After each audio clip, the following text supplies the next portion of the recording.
नमस्कार, मैं हूं आपके साथ अंकिता पाल। आप सभी का हमारे खास प्रोग्राम आपराधिक मानसिकता में स्वागत है। आज हम बात करेंगे आपराधिक मानसिकता की। हाल ही में दिल्ली के शहबाद डेहरी इलाके में नाबालिग लड़की साक्षी की उसके फ्रेंड साहिल ने हत्या कर दी। अब जांच अधिकारी साहिल का साइको एनालिसिस टेस्ट कराने पर विचार कर रहे हैं। इस टेस्ट के जरिए आरोपित से उसके परिवार, दोस्तों और लाइफस्टाइल के बारे में सवाल पूछा जाएगा। आखिर ये साइको एनालिसिस होता क्या है और क्या जरूरत है इस टेस्ट की, उससे पहले देखिए आप ये छोटी सी रिपोर्ट। दिल्ली के शहबाद डेहरी इलाके में नाबालिग लड़की साक्षी की सरेराह चाकू से गोदकर हत्या कर दी गई। इस मामले में कोर्ट ने आरोपी साहिल को 14 दिनों की न्यायिक हिरासत में जेल भेज दिया है। 28 मार्च को साहिल नाम के युवक ने नाबालिग साक्षी को 34 बार चाकू से मारकर हत्या कर दी। घटना की सीसीटीवी फुटेज भी सामने आई है। इसके बाद दिल्ली पुलिस ने स्पेशल टीमें बनाकर आरोपी को यूपी के बुलंदशहर से गिरफ्तार कर लिया। जरा सोचिए, साहिल ने उस बच्ची की जिंदा खोपड़ी फोड़ दी, बाएं फेफड़े में चाकू लगा था, आते बाहर आ गई थी। पोस्टमार्टम रिपोर्ट में पता चला कि 16 घाव शरीर में काफी गहरे हुए थे। इसके अलावा शरीर पर 11 घाव ऐसे थे जो उसके महत्वपूर्ण अंगों पर लगे थे और उससे उसकी मौत हो गई। साहिल का साइको एनालिसिस टेस्ट यानी कि पेट टेस्ट कराने की बात भी कही जा रही। फिलहाल अब टेस्ट नहीं होगा। वैसे तो मर्डर केस बहुत कॉमन नहीं है। आज से पहले आपने नार्को टेस्ट के बारे में सुना होगा, लाई डिटेक्टर टेस्ट भी और इस तरह की वारदातों में अक्सर किया जाता है, लेकिन पेट टेस्ट के बारे में किसी को भी कोई ज्यादा जानकारी नहीं है। वैसे साहिल से पहले श्रद्धा मर्डर केस में आफ्ताब का टेस्ट कराया गया था। ये टेस्ट आरोपी की साइकोलॉजी जानने के लिए किया जाता है। इसका मकसद होता है उसकी आदतें, उसके रूटीन, उसकी समझ और उसके बिहेवियर को जानना। साइकियाट्रिस्ट इस टेस्ट को करवाते हैं। इस टेस्ट में आरोपी को सामने बिठाया जाता है और उससे सवाल जवाब किए जाते हैं। आरोपी के जवाबों के आधार पर ही ये तय किया जाता है कि उसने कैसे और किस मकसद से जुर्म को अंजाम दिया है। ये टेस्ट करीब 3 घंटे होता है। सीबीआई और एफएसएल रोहिणी में ये टेस्ट कराया जाता है। सीसीएन लाइव की ये खास रिपोर्ट। आपने रिपोर्ट में देखा कि कैसे साहिल ने साक्षी की हत्या कर दी। उसने हत्या क्यों की, आखिर उसके दिमाग में क्या चल रहा था, इसी मुद्दे पर बात करने के लिए हमारे साथ स्टूडियो में मौजूद हैं साइकियाट्रिस्ट डॉक्टर अभिनव मोगा। सर, बहुत बहुत स्वागत है आप सभी का हमारे खास प्रोग्राम में।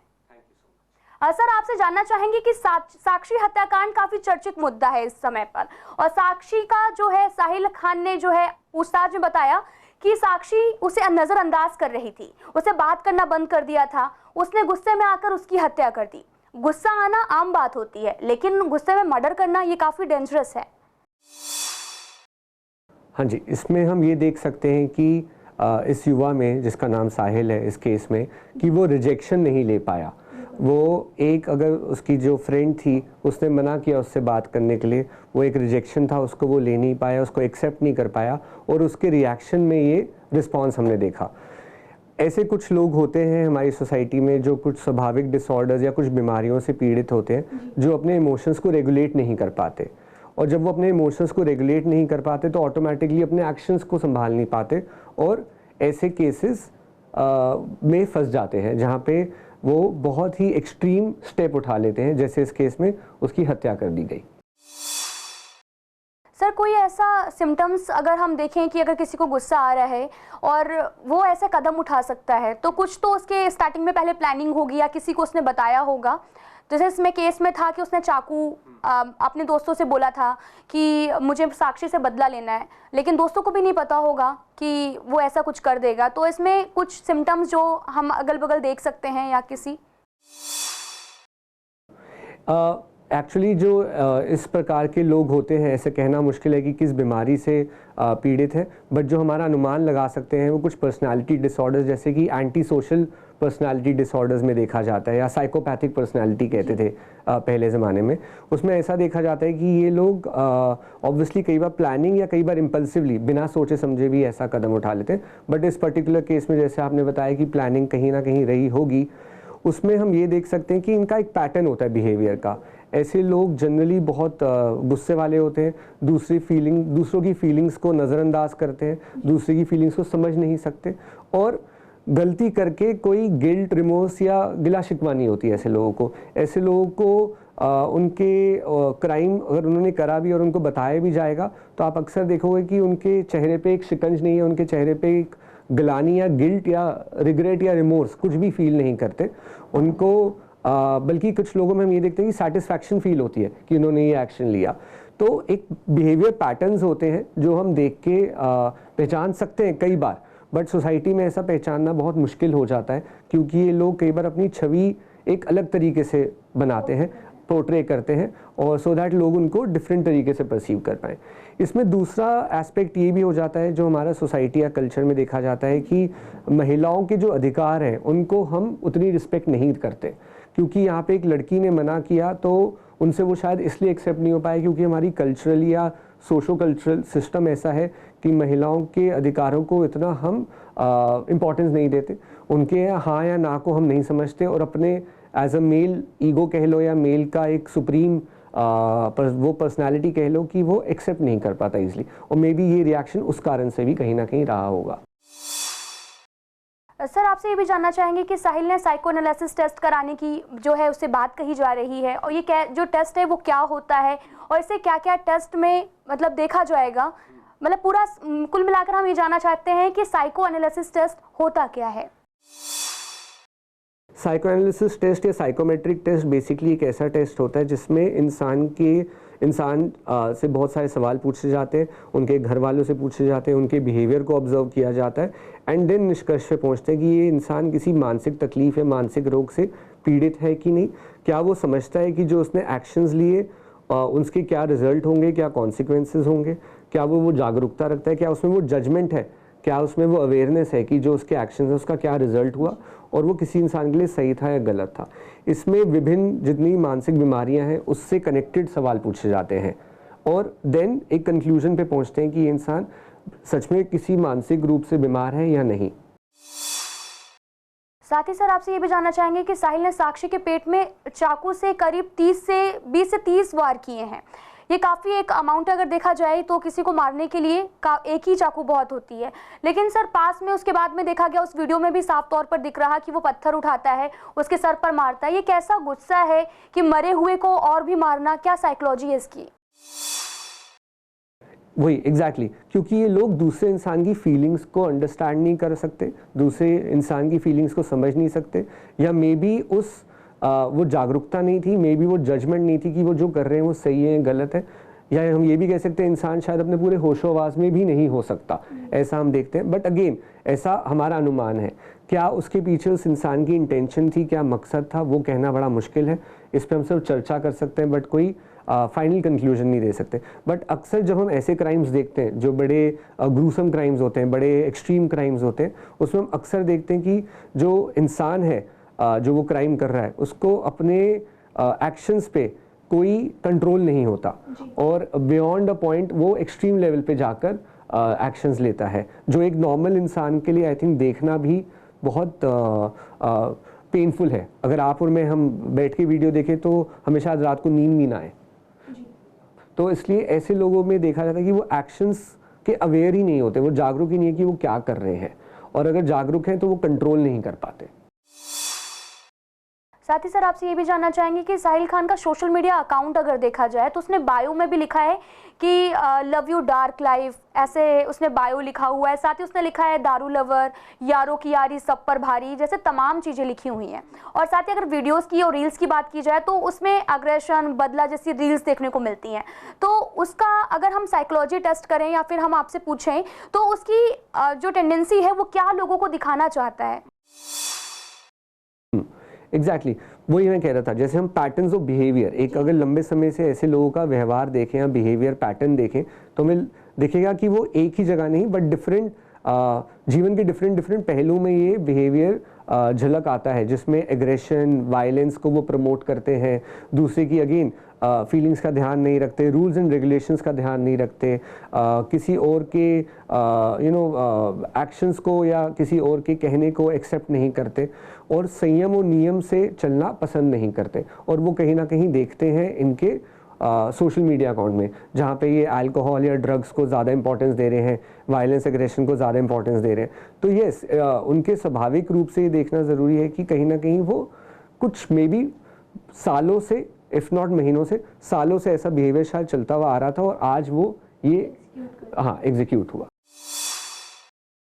सर साथ ही आपसे जानना चाहेंगे, बच्चे, अगर हम बच्चों की बात करें तो अक्सर बच्चों में ये देखने को मिलता है कि बच्चे बहुत ज़िद्दी होते हैं, अपनी बात मनवाने के लिए किसी भी हद तक जाते हैं, एग्रेशन भी बहुत ज़्यादा होता है। तो उन बच्चों को कैसे समझाया जाए या फिर उनकी कैसे परवरिश की जाए कि वो आगे चलकर ऐसे कोई क्राइम ना करें?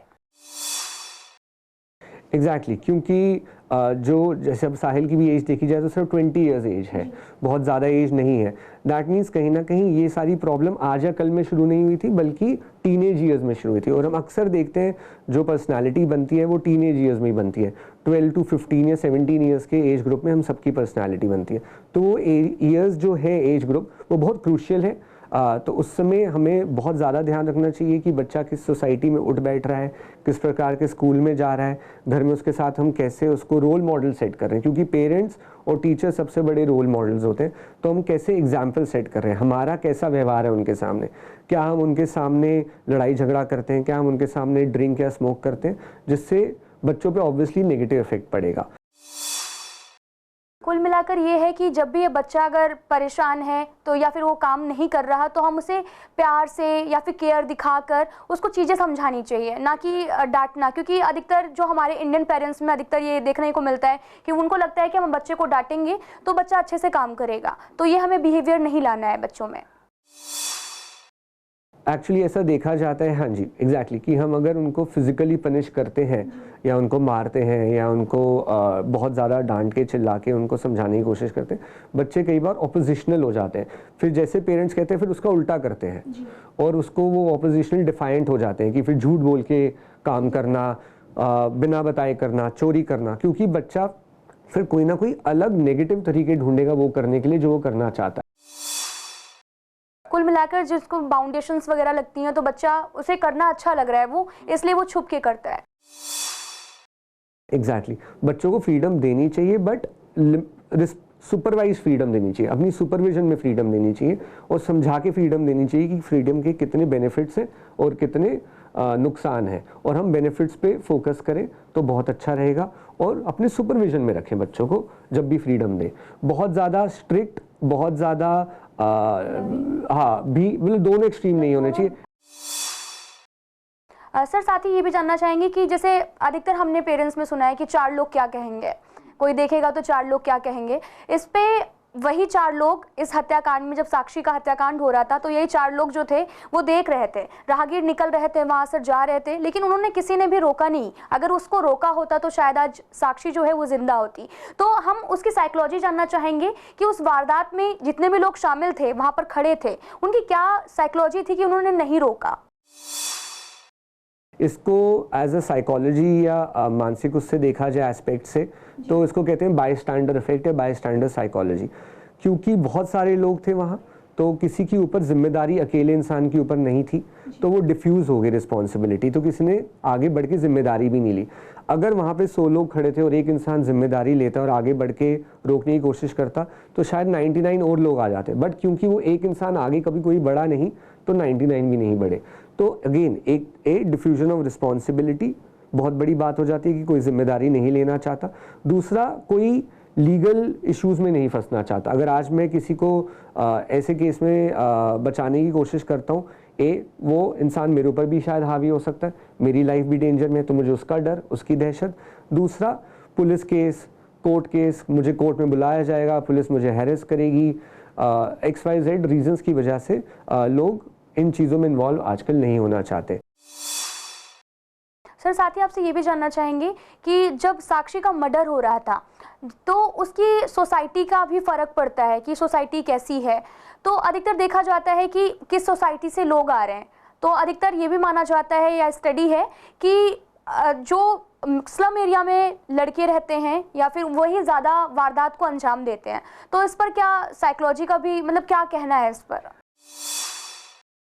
एग्जैक्टली जो पर्सनालिटी बनती है वो मल्टीपल फैक्टर से बनती है, तो उसका इन्वायरमेंट का बहुत बड़ा रोल होता है। हम किस जगह पले बड़े हुए, हम किस स्कूल में गए, हमारी कंपनी कैसी है, हमारे सोशल फैक्टर्स, इकोनॉमिक फैक्टर्स।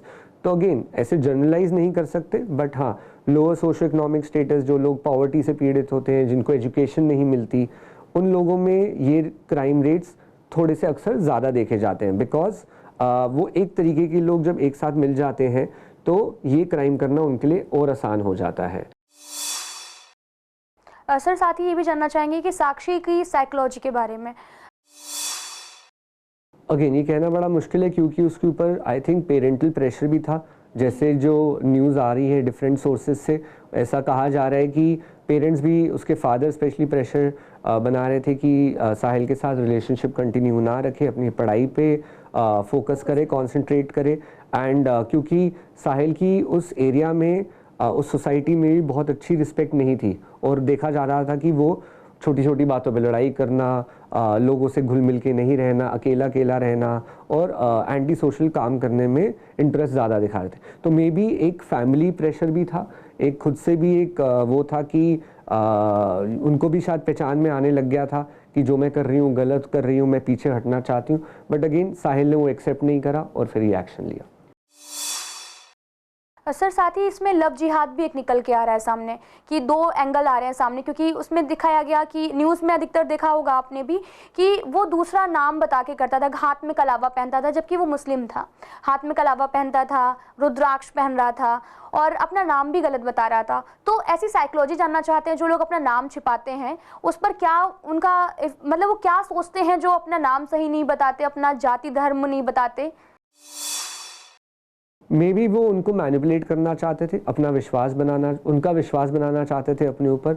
और बिकॉज हमारे देश में जाति धर्म को बहुत मायने रखता है जब हम रिलेशनशिप्स में जाते हैं, और स्पेशली यंग एज में, तो मे बी उनको मैनिपुलेट करने का एक ये तरीका था, उनको उनका विश्वास बनाने का एक तरीका था, ट्रस्ट बनाने का एक तरीका था, सो दैट वो साक्षी उनको ईजिली ट्रस्ट कर पाए और उनके साथ रिलेशनशिप में आगे चल पाए।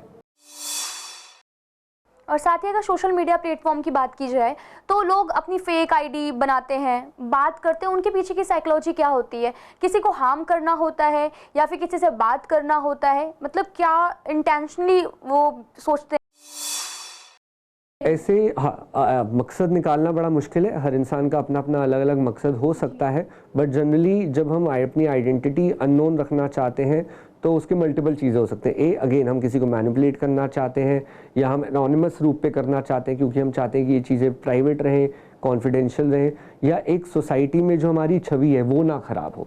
बहुत लोग अक्सर ऐसा इसलिए भी करते हैं कि जो उनकी सोसाइटी में एक इमेज बनी हुई है, एक समाज में एक छवि बनी हुई है, उस पर कोई दाग ना आए, उस पर कोई नेगेटिव कोई उनके ऊपर कोई सवाल ना उठाए, तो वो एनोनिमस रह के ये काम करना चाहते हैं। और सोशल मीडिया पे अपना आईडी चेंज करना, एनोनिमस होना, बिना फ़ोटो चेंज करके करना बहुत आसान हो गया है, जो रियल लाइफ में नहीं है। तो वो लोग ज़्यादा फोकस इंटरनेट और सोशल मीडिया के थ्रू बात करने का, कांटेक्ट करने का करते हैं, रादर देन रियल लाइफ में, क्योंकि रियल लाइफ में हम ऑब्वियसली कुछ चीज़ें बिल्कुल नहीं छुपा सकते।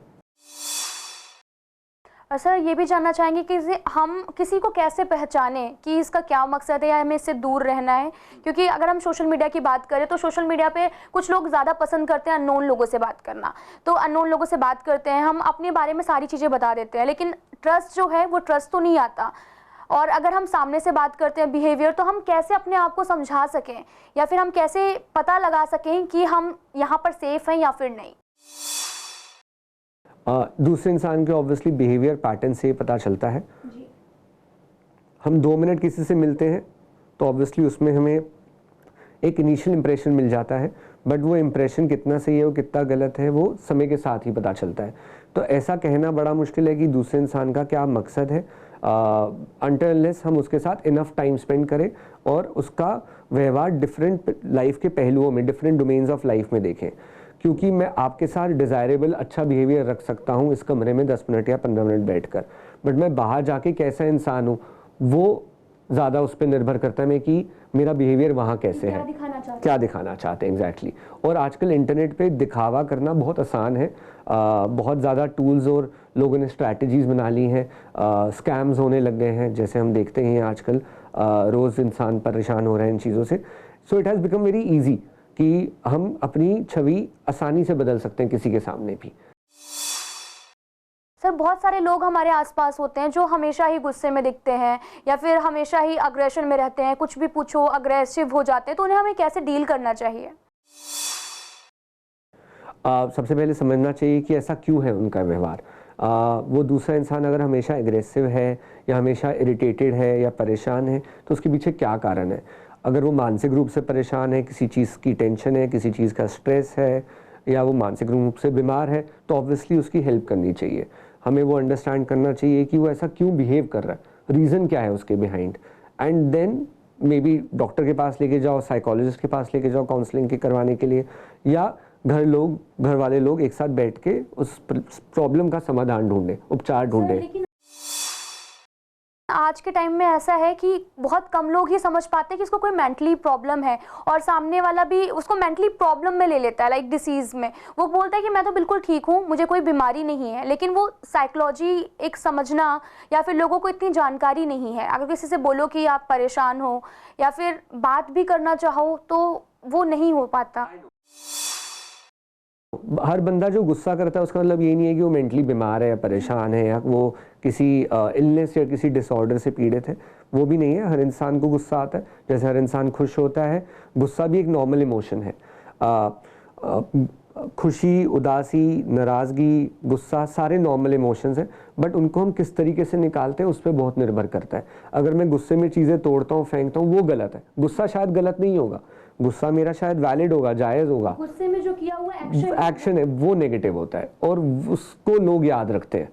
लोग मकसद को नहीं याद रखते, लोग एक्शंस को याद रखते हैं। आज मेरी इंटेंशन क्या है शायद आप वो नहीं समझ पाओगे, बट मेरे एक्शंस को हमेशा याद रखो।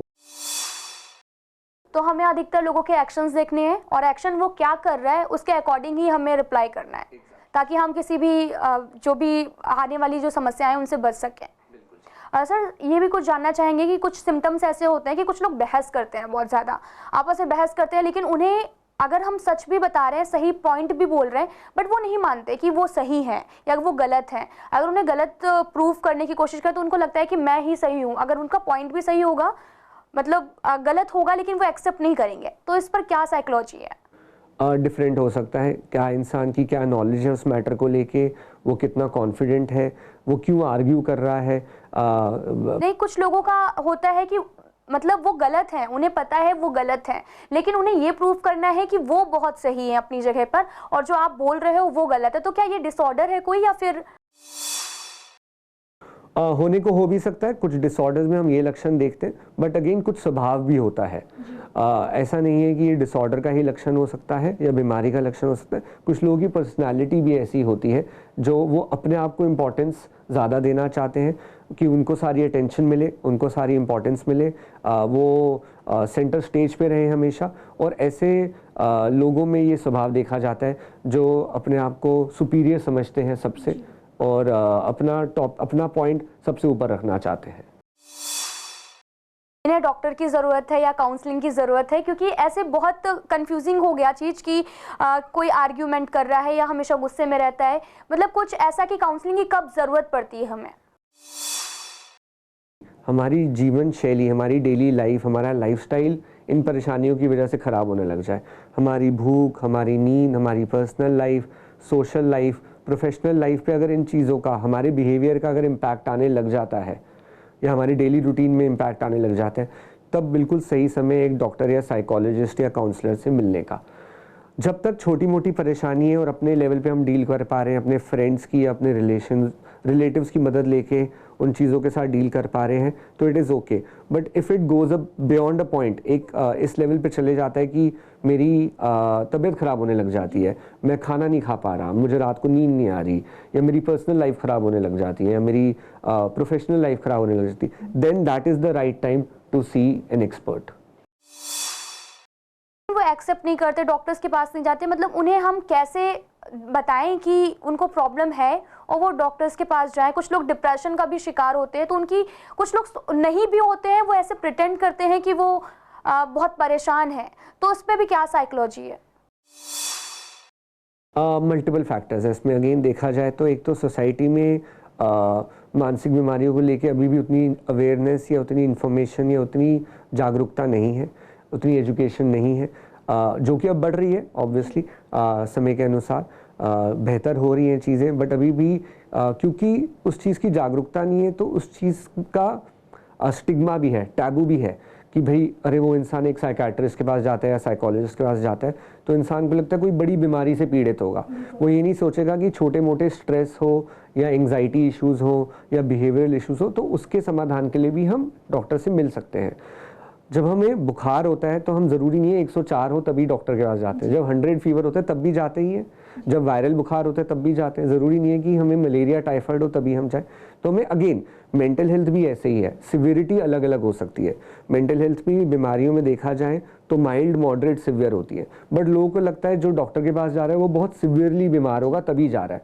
आई थिंक वो अवेयरनेस से, वो एजुकेशन से, वो जागरूकता से बेहतर हो रहा है, उससे स्टिग्मा भी कम हो रहा है। तो इसलिए हमें इसके बारे में, इन बीमारियों के बारे में, मानसिक सेहत के बारे में हमेशा बात करते रहनी चाहिए, छोटे ग्रुप्स में, अपने घर में, अपनी फैमिली में, अपने रिलेटिव्स, अपने फ्रेंड्स और अपने ऑफिसेज में, सो दैट जो उसके साथ स्टिग्मा है, टैबू है, वो ख़त्म हो, एजुकेशन अवेयरनेस बढ़े और लोग इसको अपनी बॉडी का हिस्सा माने। जैसे बॉडी का हिस्सा शरीर फिजिकल शरीर है, वैसे ही मेंटल हेल्थ भी बॉडी का ही पार्ट है और उसके लिए डॉक्टर से मिलने में कोई शर्म नहीं होनी चाहिए। सर, आजकल सोसाइटीज़ में जो है वो लगातार जो है वो लोग टॉलरेंस नहीं करते हैं किसी भी चीज़ में, तुरंत आर्ग्यूमेंट कर लेंगे, गुस्सा दिखा देंगे, लेकिन कभी टॉलरेंस जो है ना वो ख़त्म हो रहा, क्या वजह है इसकी? फास्ट पेस्ड लाइफ, हर इंसान जल्दी करना चाहता है, हर इंसान हमेशा किसी ना किसी चीज़ के लिए लेट होता है क्योंकि इतने टास्क हैं, इतना काम करना है एक ही दिन में, तो वो हमेशा एक भागा दौड़ी में है, चाहे वो काम के पीछे हो, चाहे वो रिलेशनशिप्स के पीछे हो, चाहे वो पैसे के पीछे हो। तो एक इंसान रेस में है, स्पेशली बड़े शहरों की बात करी, जैसे दिल्ली जैसे शहर की बात करी जाए तो हमेशा हर इंसान को लगता है कि समय कम है, चीज़ें ज़्यादा हैं करने के लिए। अगेन हम सबको आजकल क्विक रिजल्ट्स की आदत हो गई है, फास्ट। अगर हम ऑनलाइन शॉपिंग कर रहे हैं तो हमें क्विक चाहिए कि 2 दिन में डिलीवर हो जाए हमारा प्रोडक्ट। अगर हम खाना ऑर्डर कर रहे हैं 20 मिनट में ऑर्डर खाना घर पे पहुंच जाए। तो एवरीबडी वांट्स क्विक रिजल्ट्स। किसी को आजकल संयम और नियम का पालन करते हुए नहीं चलने का दिल करता, क्योंकि उन्हें सब कुछ जल्दी जल्दी इंस्टेंट खुशी चाहिए, इंस्टेंट ग्रेटिफिकेशन चाहिए। मुझे आज फ़ोन चाहिए तो मैं आज ही खरीद के लाऊं, मैं ये नहीं कि 3 हफ्ते वेट कर लूँ, 2 हफ्ते वेट कर लूँ, नहीं मुझे आज ही। तो ये एक साइकोलॉजी ओवरऑल बन गई है आजकल के जीवन में, बिकॉज लाइफ इतनी फास्ट पेस्ड हो गई है। तो अगेन किसी में वो पेशेंस या इनटॉलरेंस की बात करें बहुत ज़्यादा बढ़ रही है। सर, अगर हम परफेक्ट साइकोलॉजी की बात करें कि एक परफेक्ट इंसान कैसा हो सकता है, तो उस पर लाइक हम बच्चे को तो बना सकते हैं कि बच्चों की रूटीन में हम वो ला सकते हैं, तो वो क्या क्या चीज़ें हैं जिससे हम एक परफेक्ट इंसान, जो हम अभी जो चीज़ें देख रहे हैं वो आगे ना हो, उनको रोकने के लिए हम क्या करें, मतलब क्या क्या चेंजमेंट ला सकते हैं लाइफ में? परफेक्ट साइकोलॉजी की कोई परिभाषा एज सच नहीं है। ऑप्टिमल होना चाहिए हर चीज़, क्योंकि कोई भी रियल वर्ल्ड में परफेक्ट कोई भी नहीं है, ना मैं हूँ ना कोई भी इंसान है इस धरती में। सब में कोई ना कोई कमियां हैं और वो कमियों को हम बस अपनी कमियों को समझें, उनको पूरा करने की कोशिश करें, वही एक इंसान परफेक्ट बनने की कोशिश कर सकता है। बच्चों में देखा जाए तो अगेन यंग एज से एम्पैथी सिखाना, सिंपैथी सिखाना कि अगर आप किसी और इंसान को हर्ट करते हो तो उसको कैसा फील होता है, अगर किसी और इंसान को खुश करते हो तो उसको कैसा फील होता है। तो इमोशंस समझाना पढ़ाई के साथ वो बहुत ज़रूरी है। इंसान, छोटे बच्चों को ये समझाना कि हमें किसी और को परेशान नहीं करना, किसी और को तंग नहीं करना, क्योंकि जब हम तंग होते हैं तो हम कैसा महसूस करते हैं। जैसे हम मोरल साइंस, वैसे ही आई थिंक काइंडनेस, एक इन बच्चों को ये ज़रूर सिखाना कि हमें काइंड होने का कितना फ़ायदा मिलेगा लाइफ में। काइंडनेस और ग्रैटिट्यूड, हमें दूसरों को थैंक यू, भगवान को थैंक यू, और हर इंसान को ये समझना चाहिए कि आज जो हम हैं वो अकेले नहीं हैं, हम एक साथ मिलकर ही कुछ अर्न कर सकते हैं, पा सकते हैं। तो वो काइंडनेस और ग्रैटिट्यूड से ही हो सकता है। जब तक मैं आपसे प्यार से रहूँगा और आपको आपके एक्शंस को रिकॉग्नाइज करूँगा और उनको रिवॉर्ड करूँगा, तब तक आप मेरे साथ आगे चलना चाहेंगे। नहीं तो ऑब्वियसली कोई भी दो लोग एक साथ काम नहीं कर। कुल मिलाकर आपका ये कहना है कि अगर हमें काम कराना तो हम दो ही तरीके से काम करा सकते हैं, या फिर प्यार से या फिर डांट लगाकर। तो हमें अगर प्यार से होना चाहिए तो आई थिंक वो प्रायोरिटी रहनी चाहिए। बहुत बहुत धन्यवाद सर, आप हमारे साथ में जुड़े और हमारे दर्शकों को बहुत सारी नॉलेज दी। फिलहाल हमारे इस खास प्रोग्राम में आज के लिए इतना ही। देखते रहिए आप CCN लाइव।